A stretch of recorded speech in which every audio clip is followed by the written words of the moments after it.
Hi hello. അപ്പോൾ ഇന്ന് ഈ ഒരു ഈവനിങ് ബ്ലോഗാണ്. അപ്പോൾ കായ് വറുത്തതാണ് കേട്ടോ ഇന്ന് കുട്ടികൾക്ക് വേണ്ടിയിട്ട്. അങ്ങനെ അതൊക്കെ കൊടുത്ത് അവളെ പണി തുടങ്ങി കേട്ടോ. അതിൻ്റെ ഇടയ്ക്ക് ചെമ്മീൻ്റെ മസാലയാക്കുന്നുണ്ടേ. അപ്പോഴാണൊന്ന് ഗാർഡനിലേക്ക് പോകാമെന്ന് വിചാരിച്ചത്. അവിടെ കുറച്ച് ചെടികളൊക്കെ മാറ്റി വെക്കാനുണ്ട്. ഉമ്മാക്ക് പിന്നെ അത് തന്നെ പണി, ഇടയ്ക്കിടയ്ക്ക് ചെടി അപ്പുറം വെക്കുക ഇപ്പുറം വെക്കുക. അതെന്തിനാണെന്ന് ഇതുവരെ മനസ്സിലായിട്ടില്ല. എന്തായാലും അതൊക്കെ മാറ്റിയ ശേഷം അടുക്കളയിൽ വന്ന് നോക്കുമ്പോഴത്തേക്ക് ചെമ്മീൻ മസാലയായിട്ടുണ്ടായിരുന്നു. അതാക്കി വെച്ചിട്ടായിരുന്നു കേട്ടോ ഗാർഡനിലേക്ക് ഇറങ്ങിയത്. അപ്പോൾ നല്ല അടിപൊളി ചെമ്മീൻ മസാല ആയിട്ടുണ്ട്. മക്രോണിക്ക് വേണ്ടിയിട്ടാണ് കേട്ടോ. അത് കഴിഞ്ഞ് ചായ കുടിച്ചു. പിന്നെ കുട്ടികളോടൊപ്പം കുറച്ച് സമയം ടി വി ഉണ്ട്.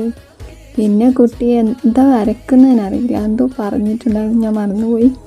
അതിനിടയ്ക്ക് എൻ്റെ ഇളയത് എണീച്ചിട്ടുണ്ടോ നോക്കാൻ വന്നേ കേട്ടോ. അപ്പോൾ അവൻ നല്ല ഉറക്കം. അവന് ഉറങ്ങുവാണല്ലോ എന്ന് വെച്ചിട്ട് പഠിപ്പിക്കാനിരുന്നത്. അപ്പോഴേക്കും അവൻ എണീച്ച് വന്നിട്ടുണ്ടായിരുന്നു കേട്ടോ. പിന്നെ പറയണ്ടല്ലോ, കരച്ചത് തന്നെ. അപ്പം അത്രയൊക്കെ ഉള്ളൂ. ബായ്.